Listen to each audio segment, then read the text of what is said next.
Hey, what's happening guys? My name is Divy and welcome back to the channel. So if you still haven't subscribed to the channel, then please do hit the red button right now and press the bell icon so that you never miss an update. So guys, this video is going to be all about deadlifts. We are going to learn how to do a deadlift, why exactly we are doing a deadlift, what are the common mistakes that you would want to avoid while doing a deadlift. So before moving further forward, let's understand what exactly is a deadlift. Now deadlift is a functional movement that we use in our day-to-day life, okay, and we are mimicking the same movement in terms of our exercise. So let's say if you're walking by and if your handkerchief has fallen down, so what do? You just hinge and you pick up the handkerchief. That's exactly what you do for deadlifts. But over here, the weight is going to be slightly heavier than the handkerchief. So now we are going to learn how to do a deadlift. Now before moving forward, if you are a beginner, then probably I would recommend you to use a PVC pipe or a broomstick before moving to a heavy barbell. So now before we start, few steps that you would want to make sure, okay. Number one step is walking towards the bar. So you would want to walk towards the bar in a way where the bar and your shoelaces are in one line. You would want to stand with your feet hip width apart.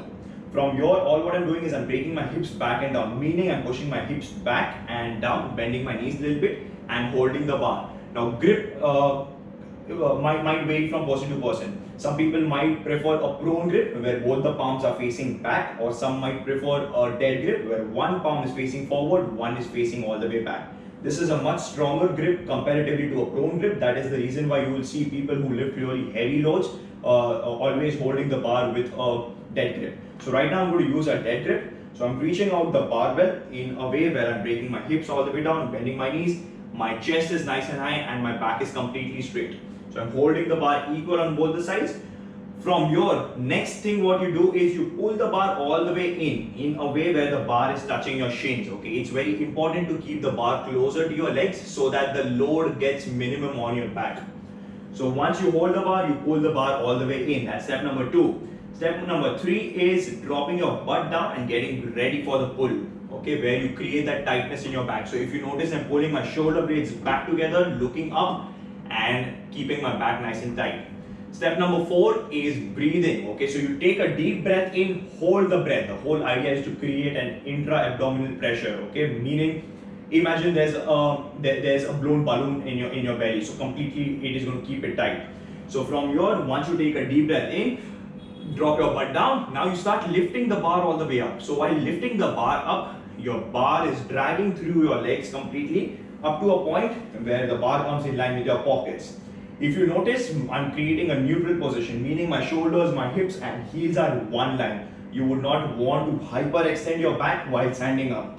It does not mean if you're going back then you're working on your back. You're just trying to injure your back by doing that. So just maintain a neutral position. Now on the way down, you do the same thing the way you came up. So you start pushing your hips all the way back, bend your knees, drag the bar through your legs. So I'm dragging it through my thigh, to my knee and to my shin up to a point where the bar is resetting on the floor. Again, throughout the whole movement, my back is completely neutral and my abs are on completely. 2 mistakes that you would want to avoid. Number 1 mistake is arching your back too much on the way up. So as I said, once you lift the bar up, you would not want to hyperextend and then go down, okay. That's the mistake number 1 that you would want to avoid. Mistake number 2 would be letting the bar go away from your legs.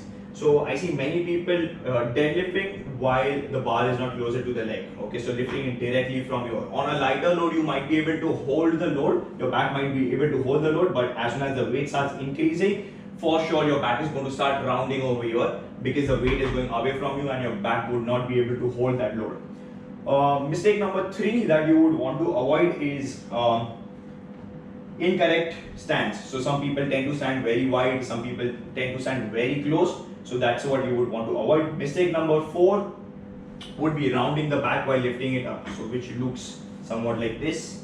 So this is what you would want to avoid. So you would want to create a good retracted position of your back by lifting your chest up and pulling your shoulder blades back, bending your knees, dropping your butt all the way down and then lifting up.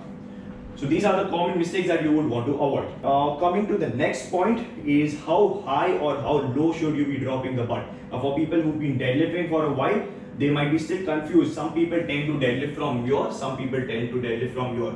The whole answer lies whether you're quad dominant or whether you're hip dominant. For people who are more hip dominant and who have flexible hamstrings, they might reset the bar somewhere over here where the hips are higher than the knees.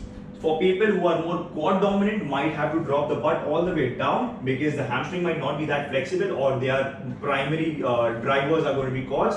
So that's the reason why they drop the butt all the way down over here, and from there they start lifting the bar all the way up and then go all the way down, dropping the butt down.